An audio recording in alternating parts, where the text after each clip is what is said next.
Go.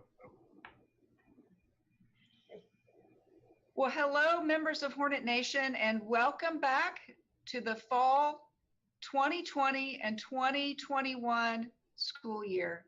It is a pleasure to welcome all of you back and to just share a little bit about what's been going on in Hornet Nation and what we have to look forward to over these next several months. And I want to start by observing that for much of the last several months, I would get up every morning, I would put on some shorts, a t-shirt, and flip-flops. And then if I had a Zoom meeting, I'd pull a blazer on to look semi-professional. And for the last few weeks, of course, it's been back to normal clothing. So it's been kind of a strange time, but certainly good to be back. Over the course of the next hour, if you have questions, we would invite you to submit those questions by going to emporia.edu/live, and you'll see a submit question button that you can use to submit questions. Of course, we've already had some individuals submit questions. I'm sure, like me, you remember a time when we used to all hug each other when we'd get back together, and of course, that's fallen by the wayside. There was a time when someone would blow on a cake and then we would slice it up and we would all eat a slice of cake. And that's gone too. This is certainly a different time for us. So I want to begin by just spending a few minutes talking about the mask protocols here on campus. Each of us wears our masks for one another to keep each other safe. And for you who are faculty and staff members, we wear our masks to also set an example for our students and for our community. And I know mask wearing has been a bit controversial, but it's certainly not about infringing on anyone's rights. Rather, it is truly about keeping each other safe. Several hundred disposable masks have been delivered to each building on campus. I want to make a quick comment about those disposable masks. Those are not for those of us who work on campus to use for everyday use. The expectation is we will bring our masks that ESU has provided, or maybe other masks that your aunt or your sister or your nephew made for you. But they really are to be used when someone has forgotten to bring a mask, or when you have a guest to your building who has come to campus without having a mask. And we're glad that we are able to provide those disposable masks to everyone. Over the last few months, there's been a lot that's gone on. But one of the things I wanted to mention to you, and this gives me some real hope for the fall, is that we had a number of faculty who during the summer 2 session held face-to-face classes. And in fact, my youngest son was even in one of those face-to-face classes.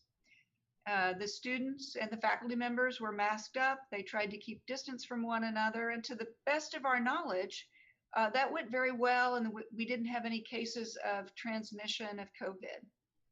You may also be interested to know that KU Med never went virtual last spring and continued with its face-to-face classes, and they haven't had transmission in their classes either. So it's certainly possible to create an environment that provides a fairly high level of safety for people. Having said that, while I wish we could assure complete certainty, I think that's also an impossibility. One question that you may have with respect to masks is, what do I do when I see a faculty or a staff member who isn't wearing a mask, but they're inside a shared public space, or maybe they're outside, but just not social distancing? And my advice would be just to kindly remind them about our rule on campus, which is if you're inside in a public space, you need to have a mask on. If you're in your office by yourself, a mask isn't necessary, but if someone else comes in, you need to put your mask on.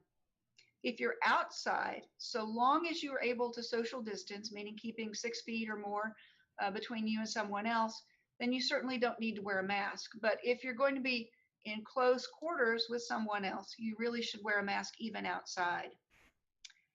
The same would be true of our students. If you see a student who isn't wearing a mask, please kindly do remind them about our campus requirement of mask wearing. And you may be wondering, so what do I do if I've reminded them and they don't put a mask on? If it's a faculty or staff member, please contact Ray Lauber in Human Resources. And if it's a student, you may reach out to Student Life and let them know, and they will take it from there. Please do keep in mind, though, sometimes you might see a couple of people together and not know that they're roommates. And so that might be something that you'd want to be aware of, because obviously roommates will not be masked when they're in their dorm together or their apartment together. Also, for those of you who advise student groups, please do help to ensure that they're following our safety protocols. We really appreciate your assistance in making this semester the best that it can possibly be and as safe as possible for all of our faculty, our staff, and our students. I'm going to take just a moment and ask that if you are inclined to do so, I would really appreciate it if you would spend just a quick minute at some point during the next few days and say thank you to our city commissioners. As you may be aware, just about a week ago, they passed a mask requirement for the city of Emporia, and I'm grateful that they've done that. I think one of the things they were thinking of was, how do we give the students at Emporia State, at FHTC, at our local schools, the best possible school year? And I'm very grateful. And one of our own, Susan Brinkman, is a city commissioner. So Susan, if you're watching, thank you. We appreciate your work on that. And we are grateful that our city took a stand and passed the mask ordinance recently. You know, many of you may have questions as we move into this fall semester.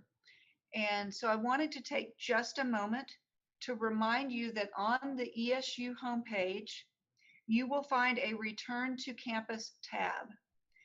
There are a lot of different areas where communications have already gone out that are indexed under that tab. You can look through those and see if your questions might already have been asked and answered. But as always, there is an opportunity to go to that tab and submit a question or suggestion if you have one from the ESU homepage. Again, it's the Return to Campus tab on our homepage. You know, as we move into this fall semester, I would be remiss if I did not take a moment to thank all of you for the tens of thousands of hours that you have put into planning for this fall semester. I am so grateful to you. I know your colleagues are grateful, our students are grateful, because all that you have done will help get this semester off to a good start. In particular, I wanted to call out just a few areas, and if you're in those areas, please know that we are thankful to you.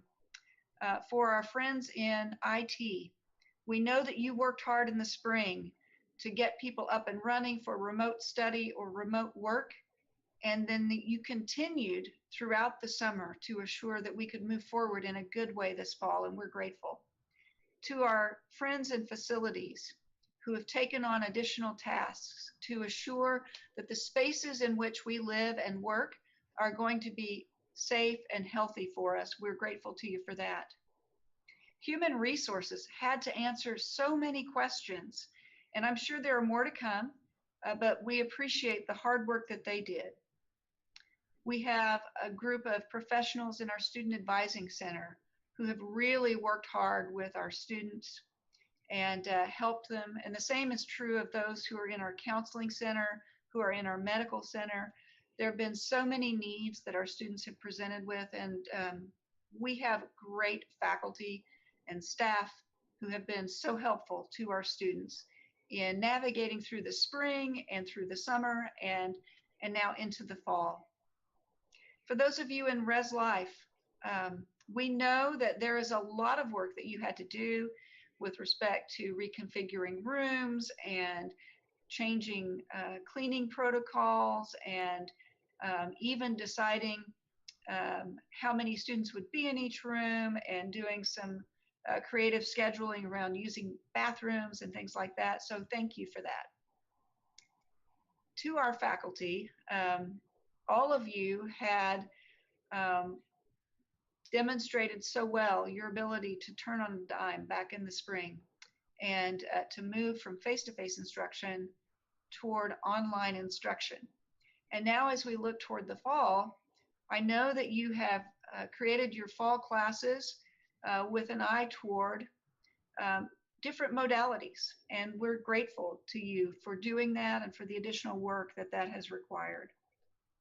Marketing and communications has helped through all of this in helping keep people up to speed about what's going on, and we're grateful for that.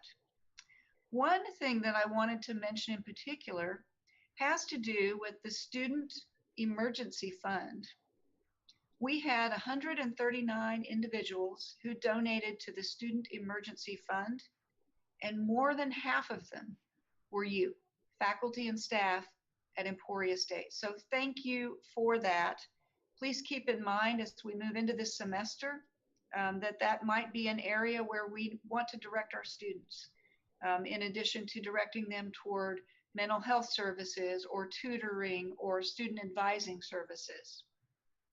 And I want to take just a moment to give a quick shout out to our colleagues in the advancement area. You've heard me brag about them for the last couple of years. This year, which just ended over the summer, we had our third highest fundraising year on record for Emporia State University. And that really is phenomenal when, again, you consider the fact that we are not in a formal campaign. Oh, and by the way, the highest 2 years were the 2 prior years, but also that for the last several months, we were in a pandemic when our advancement staff could not travel. So what a great job they have done to continue to reach out to donors who love and care for Emporia State and want to support what we do and support our students. I'm going to take a moment now to turn over portions of the program, first to David Cordle, our provost, then to Dr. Jim Williams, who is our vice president for student affairs, and then finally to Dr. Aswad Allen, who is our chief diversity officer. So Provost Cordle, please provide us with updates from the academic side. Thank you, President Garrett. Welcome back, everyone, to campus, and welcome to a new academic year. I do have a little bit of an academic update for you, and I'll start with just a couple of points I want to make about the summer term that we have just now completed. I'm really pleased to tell you that our head count for this past summer was up 11.5% compared to last summer, and the student credit hours were up 15.5% compared to last summer. It's interesting that that growth is pretty much all in our graduate programs, and in particular, we saw that growth in our accelerated online graduate programs. And really, that's not surprising when you stop to think that the accelerated online programs are designed to operate year-round. So summer is really a very important time for them. Our summer, of course, was mostly online, but as President Garrett mentioned, we did have a small number of face-to-face courses that ran during the second summer session, and those courses went well. And I think part of the value in doing them is that it served as a little bit of a trial run for fall. A couple of things I want to mention about new faculty members next. We have about 26 new full-time faculty members. They represent all of our schools and colleges. Yesterday, we had our one-day drink from the fire hose new faculty orientation. It is a terrific new group we have. And I'll tell you, for me personally, one of the greatest things at the start of every new academic year is to see that new blood coming into the university. It makes such a difference, and we're so proud and pleased to have these new folks with us. Let me tell you a little bit about the classroom and instruction and how they're going to be proceeding this fall. We will open the semester next Monday, with a mixture of face-to-face courses, hybrid courses, and fully online courses. Now, if you look at graduate courses for the fall, really not much change in terms of the delivery mode. And the reason for that is that most of our graduate courses were online to start with. And the graduate face-to-face courses that we have tend to be smaller enrollment courses where it's very possible to do social distancing in the classroom without needing to change the delivery mode. When you look at undergraduate courses this fall, now there has been a lot of change. We have moved a total of, the last count I saw was 450 face-to-face sections to either hybrid or fully online. And nearly all of those changes, the vast majority, were undergraduate courses. But even with those changes, we ended up still with about 2/3 of our undergraduate sections face-to-face, and then the remaining 1/3 either hybrid or online. So I think the good news there is that in the end, most of our undergraduate students who are campus-based will still have a pretty significant amount of instruction in the classroom this fall. Now, the changes we made and how those courses are delivered, the changes happen for two reasons. In most cases, the reason was space and social distances. Because with a lot of those courses, there was just no way to observe social distancing given the enrollment in the course and the size of the available classrooms. So something had to give, and the delivery mode was what we changed. In other cases, though, a much smaller number of courses, it's because of health-related accommodations and work adjustments that we made for faculty members who needed those changes. We've also created a process to consider academic adjustments for students. Basically, what happens here is students can request permission to take their courses remotely because of COVID-related health issues or occasionally other concerns. If that request is approved, what happens is we rely primarily on the instructor's judgment on how best to address that student's situation and deliver the course to them.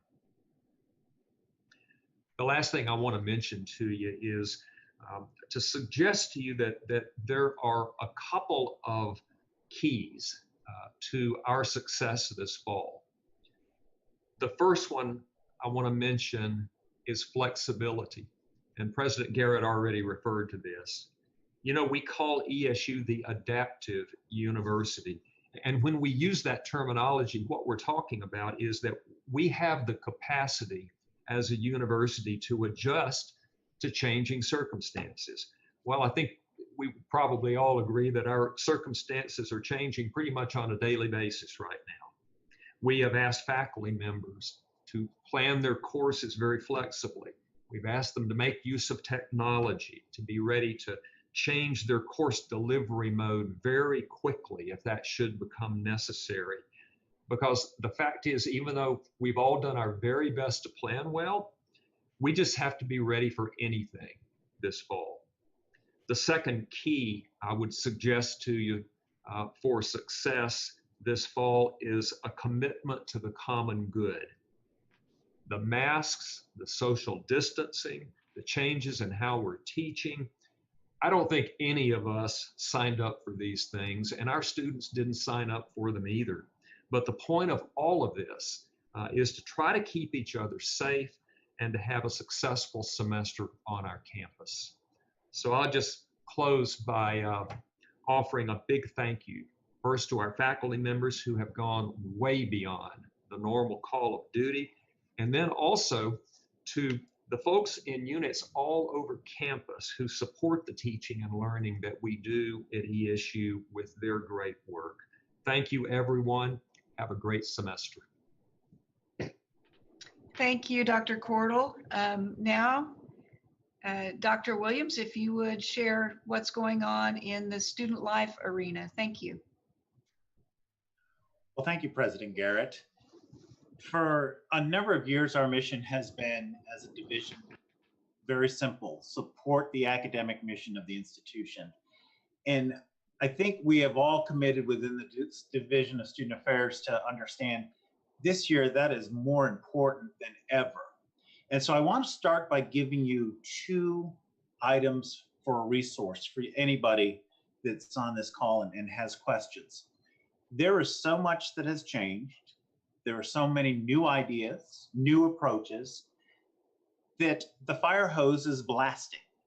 And so I want to make sure that you all have my office phone number and call anytime, because we may not have the answer, but I think we will be able to connect you with who does. So our office number is 341-5269. That's 341-5269.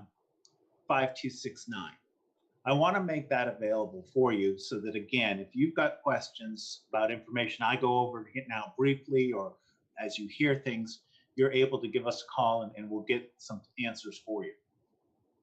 I'm going to briefly give you a summary update of what's going on in a number of the different areas that we work with on campus, so that you have an idea of some of the changes and some of the modifications that have happened. The president mentioned a number of different things that have happened in the residence halls to prepare for the arrival of students. One of those you are seeing right now as it takes place, and that's a delayed arrival and a delayed move-in. We started our move-in process yesterday, and we have 3 more days of that process. It will be completed Sunday. And what we have seen is a number of students coming back excited, a little bit nervous, but a just tremendous amount of cooperation. And so as the students have moved into the halls, they've learned about the social distancing that will be required. They've learned about some of our policies that have been put in place, but we've tried to continue to do that in a manner in which they also get that traditional collegiate experience. And there's one population of student leaders that tends to go unnoticed, and I want to publicly thank them right now, and that is our resident assistants. The RAs have gone through some extensive training and are prepared to provide a number of opportunities for their residents in the halls. So those 650 students or so have that opportunity to continue to be engaged in the campus. And so I want to say thank you to those peers who are going above and beyond, and will go above and beyond in making sure that our students moving to campus, our first-year students and our transfer students, have that home. The second area that has undergone significant change is the Center for Student Involvement and the programming that will be offered to students and is being offered to students as I speak right now. I have done an assessment, and I believe that we are offering more programming this semester than we have in a traditional face-to-face environment. The caveat in that is there is more small group, and there's absolutely a virtual component with this. That said, a number of our programming areas, including the University Activities Council, Associated Student Government, are working very hard to provide those opportunities, again, for students to be engaged and be part of the campus experience. If you come across students that are looking for something to do, again, referring them still to the Center for Student Involvement is an opportunity for them to reach out and really connect with that student. The Student Rec Center has gone through a number of changes as well. They have redesigned inside the facility. They have redesigned the approach and how students will use the recreation equipment. They will be doing tutoring as each of the patrons comes in on how to disinfect their station. It will be a hands-free sign-in, so the student will swipe in their card. They are required to wear a mask to enter the facility, and anytime they are in the facility, until they get on that elliptical machine or that treadmill or that bike, then they can remove the mask. But once they're done that fun experience, they put the mask back on and will help disinfect.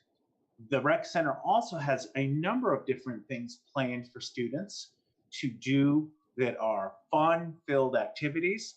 They have equipment that students can check out. They will be in a phased process. And so as the campus manages with COVID, they will be able to continue to grow and do some things. And our dream is to have our intramural sports programs back as soon as we can and as soon as it's safe. The counseling center has undergone a number of things. And again, we have to commend them because they did the virtual impossible as well. And they moved from Monday face-to-face counseling to Tuesday completely virtually and online. This fall, we will have an opportunity to have some face-to-face counseling as we normally do, but there will also be some opportunities for some virtual counseling.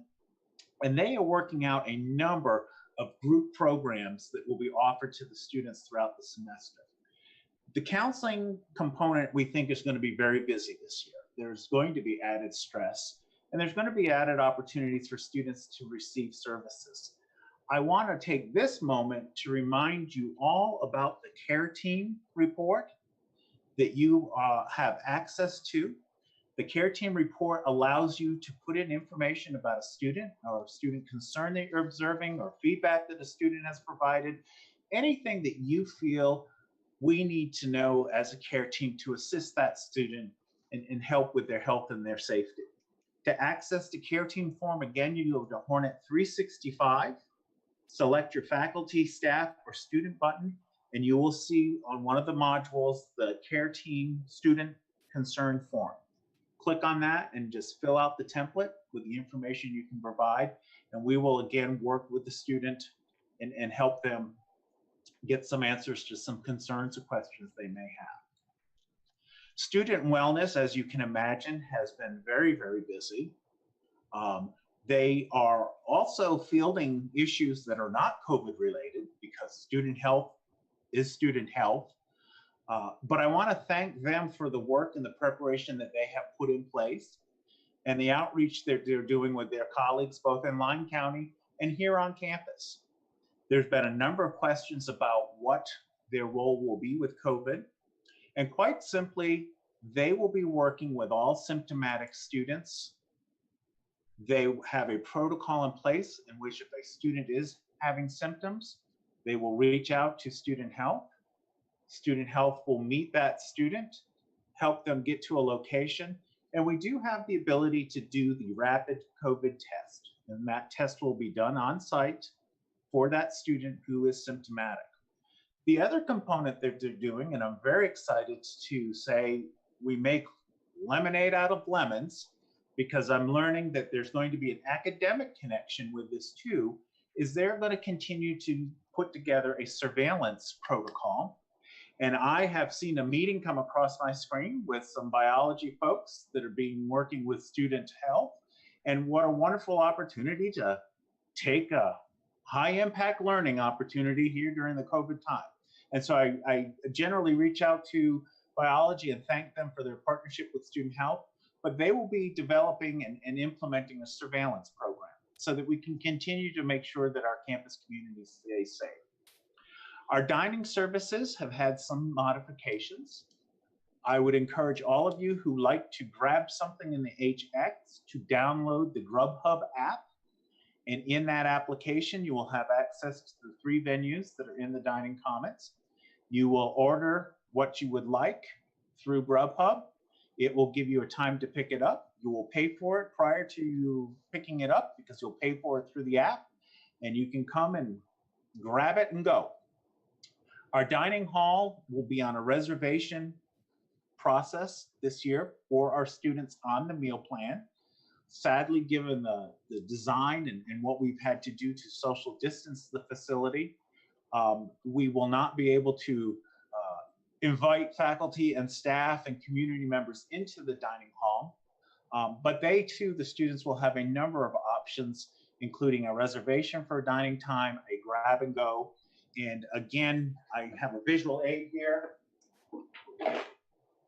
Being environmentally conscious, we have moved to all reusable grab and go containers. And yes, the student does not need to wash them. They can take the container, go eat, and then return it. And we will sanitize the container for them. And again, it'll be reusable. So there will be a number of things. And again, if you look at the website, there's information on the dining process and some of those changes. Finally, a couple of other areas that I want to thank. I do want to thank the advisors that are faculty and staff and working with recognized student organizations. We're encouraging all of our student organizations to continue to meet, to continue to program, to continue to have that opportunity and work through their shared uniqueness as a group. I had an opportunity, and the Dean of Students had an opportunity to talk with the advisors in their advisor training this week. And it's a dynamic group of individuals, and we really want to thank them for going above and beyond and the extra they'll do with their student organizations. One last question that I received a significant amount, or it comes in a number of times, is contact tracing. The university will provide the information that we are required by the law. So if we have a positive test in our health center, that information will be provided to Lyon County Health Department.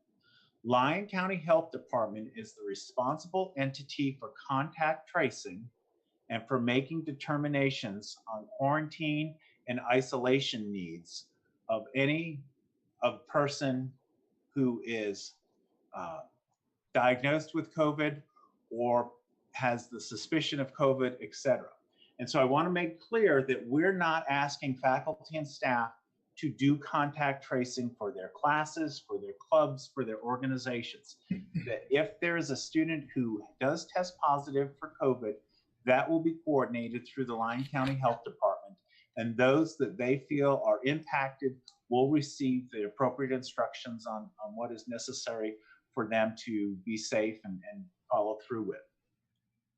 Lastly, I have to reiterate what the president has said about masks. We really want to continue to encourage the use of masks. It's a new shift for us and a new paradigm. I myself don't have a problem covering my face. I think that might be helpful to many others that have to look at me. But the mask is one of the key steps we have. The 6-foot social distancing is one of the key steps we have. And the hygiene is one of the key steps that we have. And so, again, I encourage all of us to practice those 3 steps and look forward to having a great semester. Again, our office number is 341-5269. Please don't hesitate to reach out. Thank you. Dr. Williams, thank you so much for giving everyone a really great high-level overview of all of the work being done by the many different areas in student life. At this point, we're going to move over to Dr. Aswad Allen, and I know many of you have met him. He's been with us for about a year now. He comes to Emporia State with decades of experience in the diversity, equity, and inclusion areas. And as you all know, that's an area of focus for Emporia State. It's a part of our strategic plan. And certainly, as recent events have highlighted, something that we need to be thinking deeply about and working on. So, Dr. Allen. Thank you, President Garrett. Is my screen showing? Okay, thanks everyone. It has been a year and a day that I've been part of the Hornet Nation family, and I'm happy to be here. I was in the new faculty orientation yesterday and had the privilege of meeting some of that new blood that Provost Cordle was talking about, and also had a chance to get a glimpse of some of the movement activity as well. So life is back and thriving at Emporia, and I'm happy to be a part of it. As we go forward, I'd like to just give a quick context of some of the work that I've done in the past and where I think we're headed and how I think we can all work together. Keeping that in mind, diversity, equity, and inclusion is a priority, and I think it's a priority for many reasons. We know that demographics are shifting. We know that issues and concerns are emerging in different ways. We have different markets that we're trying to serve and different populations that have needs. There's a real challenge that we are in the midst of right now. It's a global pandemic. As most of you are aware, that pandemic has disproportionately impacted those that have limited resources. And that doesn't really, is not really restricted to race, color, creed, gender. However, as a result, of that experience some other inequities that do impact our health systems, our economic systems, our educational systems, are revealing the race inequities and gender inequities, by the way.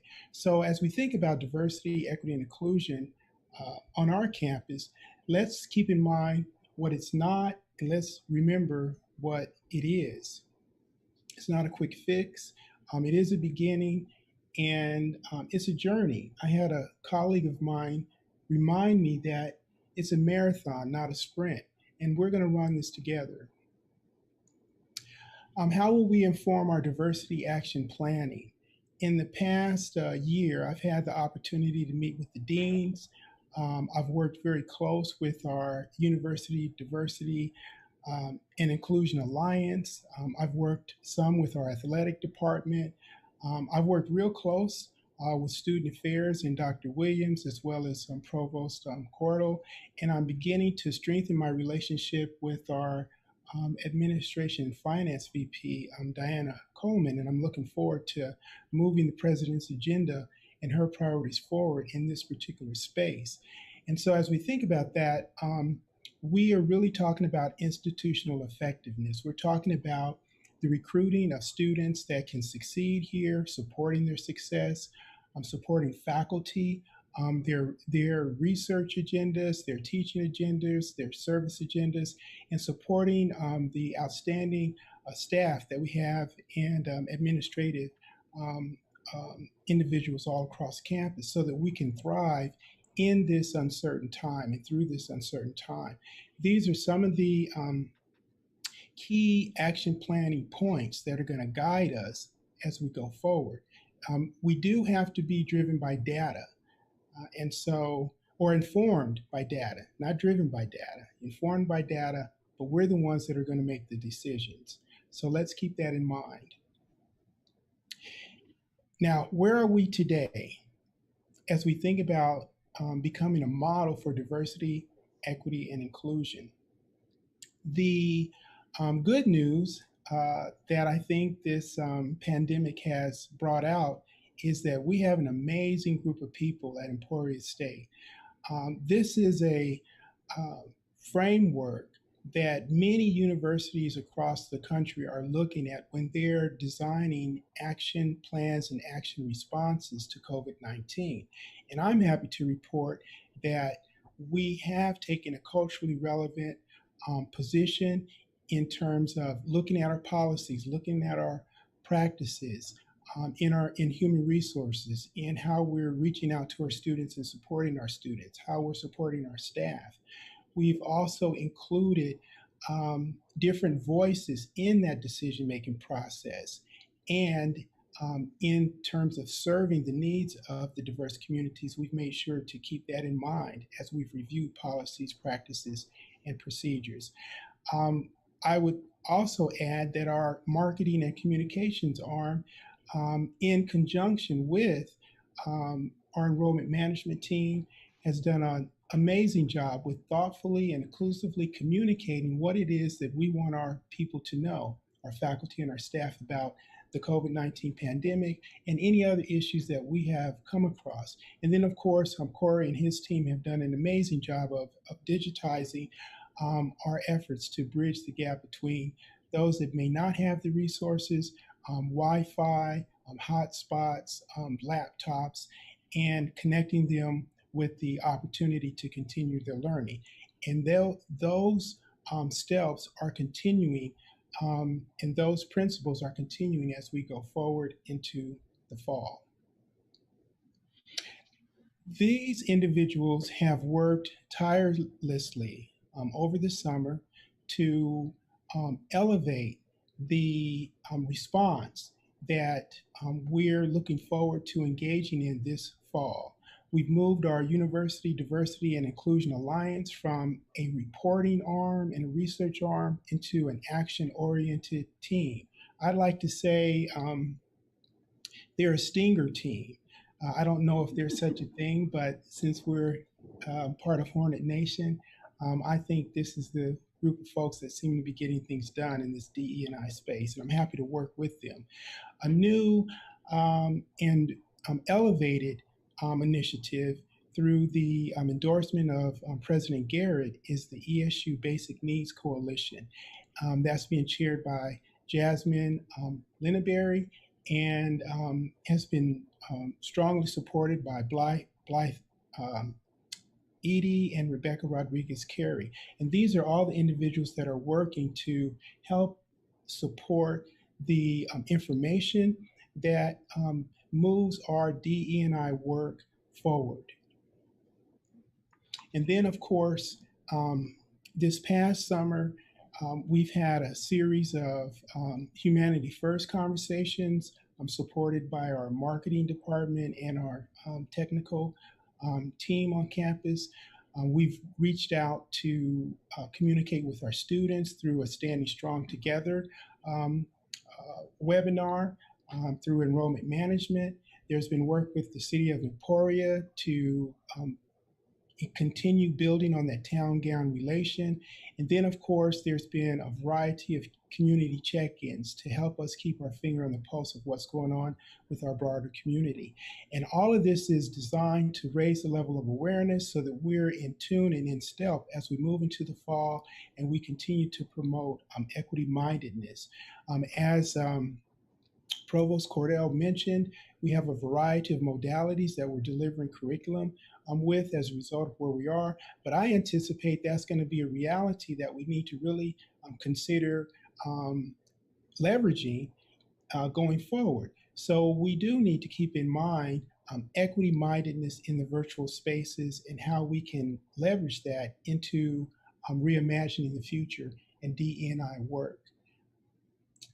These are partners that I've identified. They may not know that I've identified them, but these are partners that I think help advance the DE&I work in different areas and different ways across campus.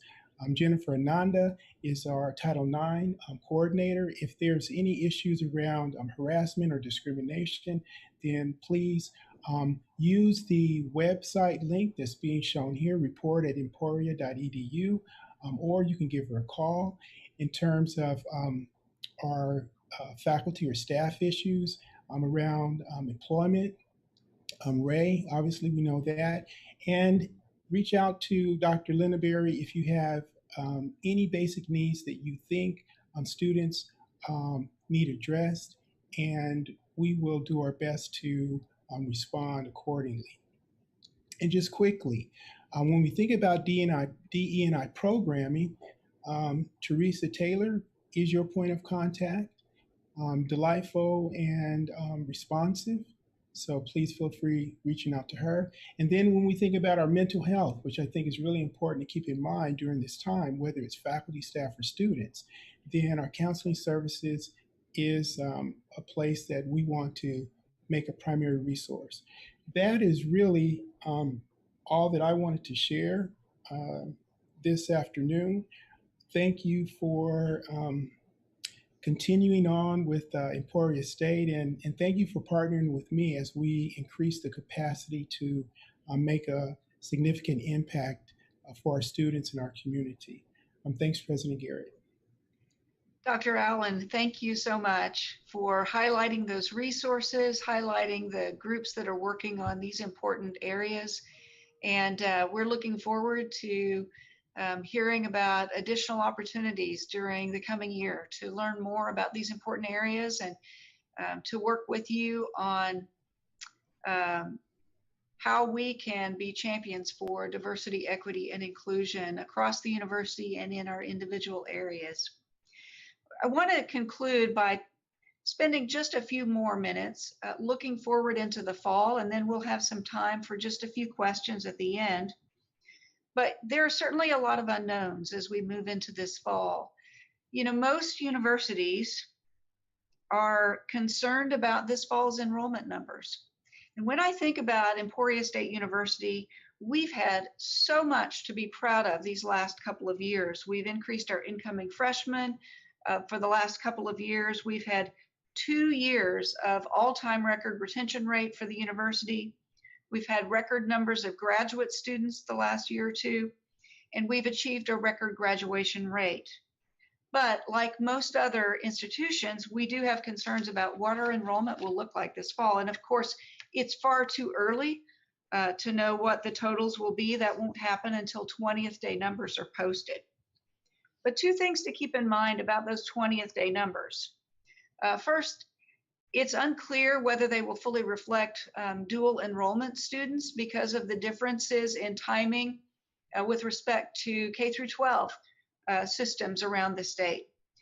Secondly, as we've seen our graduate programs grow significantly in the last couple of years, I think most of you are aware that we now have a second fall enrollment cycle, and our 20th day numbers likely will not reflect those students.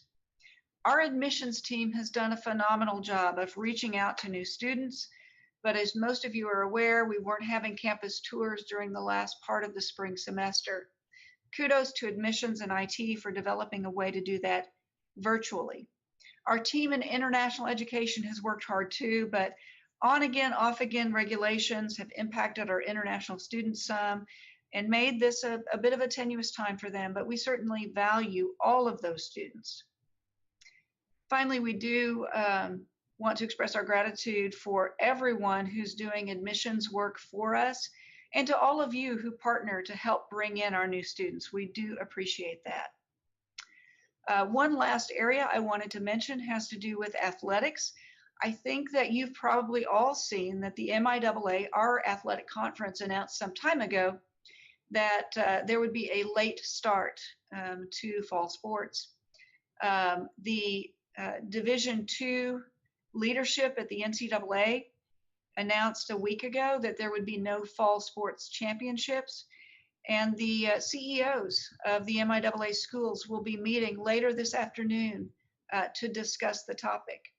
As we look around the country, it's certainly true that many of the athletic conferences have canceled fall sports during this time of uncertainty. And so we don't yet know what fall sports will bring for Emporia State. And of course, we're hopeful that winter and spring sports will happen.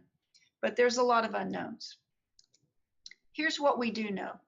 We do know that we work with great colleagues.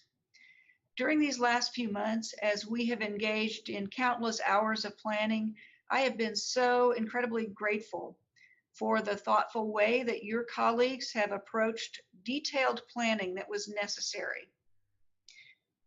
There has literally been tens of thousands of hours spent on the planning necessary for this fall semester. We also know that we serve amazing students.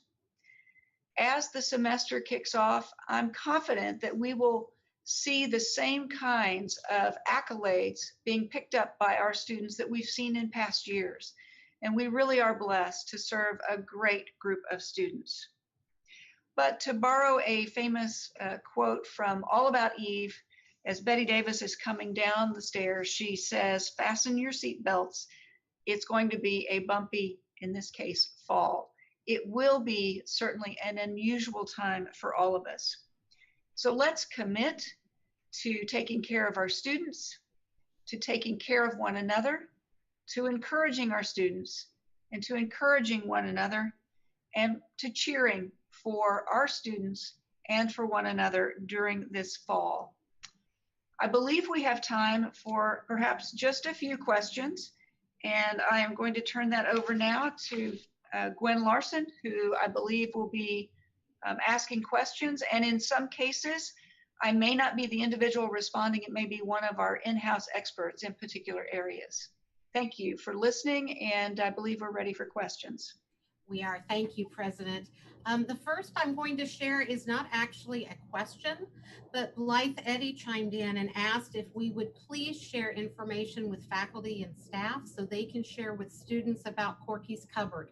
This is our on-campus food pantry for ESU students.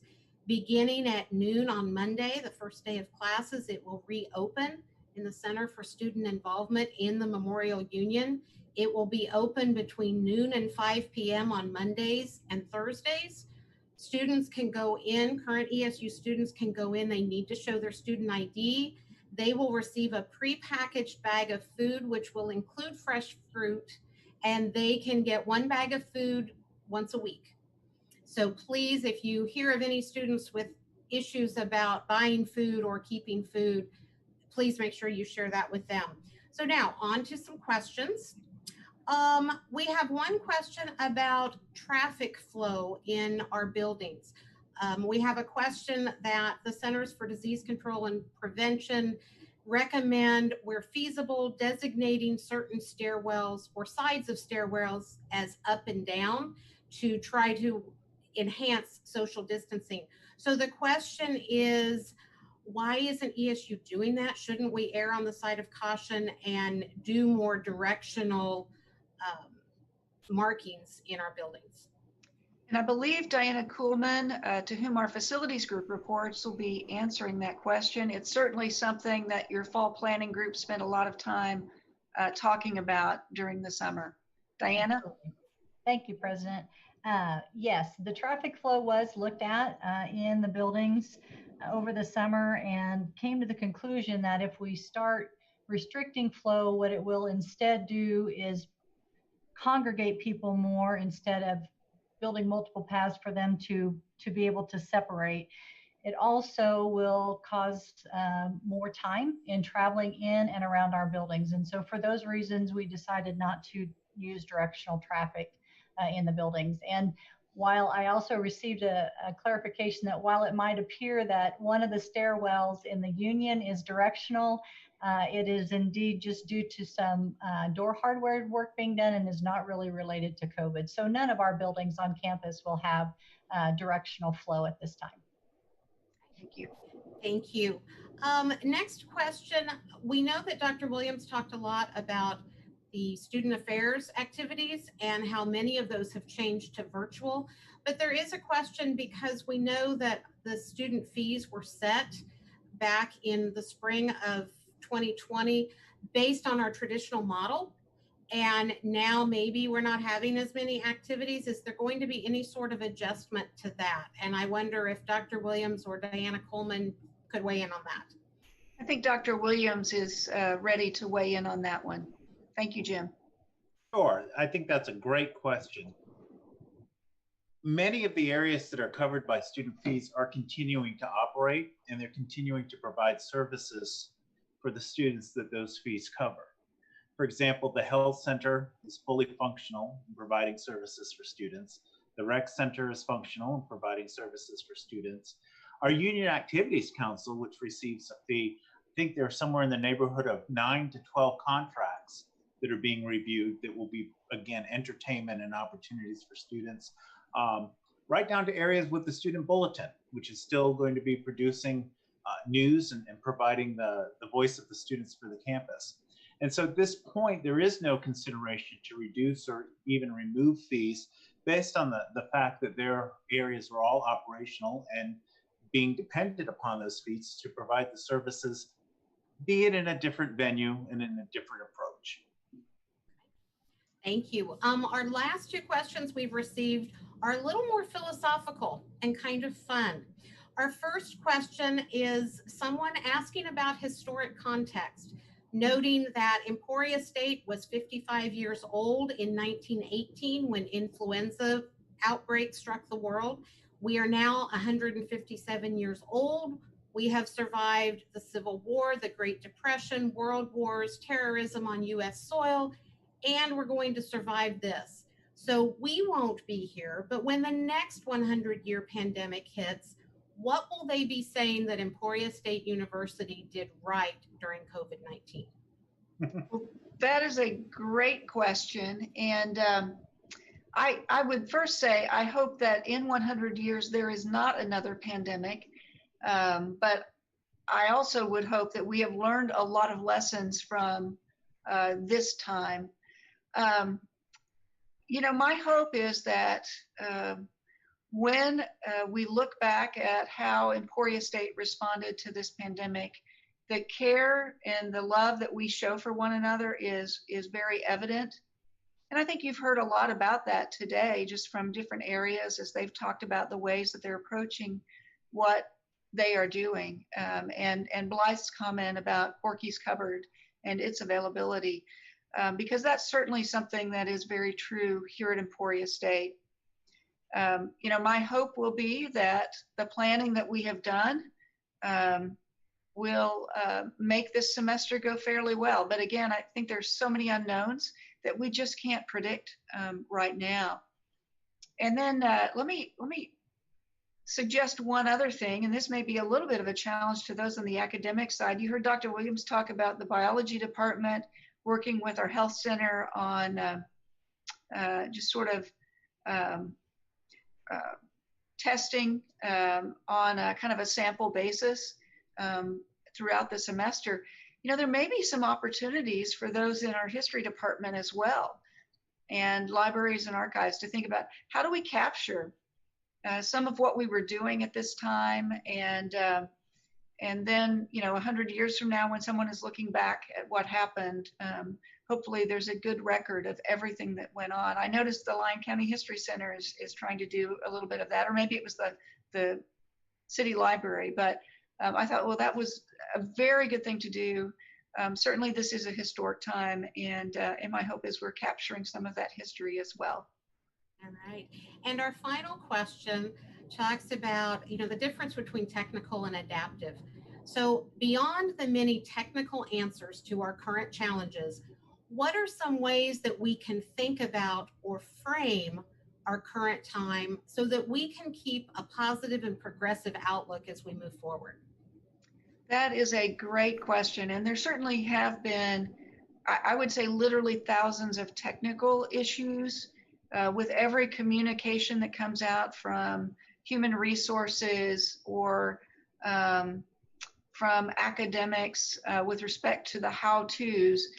Those are addressing the technical challenges, but the adaptive challenges are, as the author of the question has noted, perhaps more significant. One of the things that, as I look at this time, one of the things that I think was expected to be an adaptive kind of reframing of how universities operate has really not played out quite in the ways maybe we all expected. And so let me reflect on that for just one moment.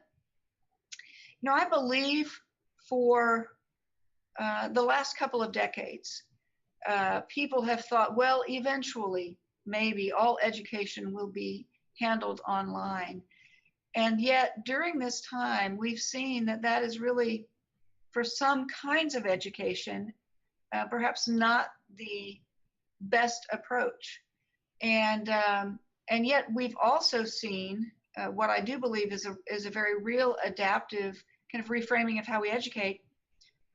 The opportunity to do a melding of not only the traditional face-to-face, but also making use of the technology that we have available to augment or complement what is being done face-to-face. Certainly there's opportunity for certain kinds of programs to be online and even fully online. For others, that is perhaps not as workable. And I think that may be one of the big adaptive learnings. Another adaptive learning from all of this, I think, has to do with just the ways that we do business.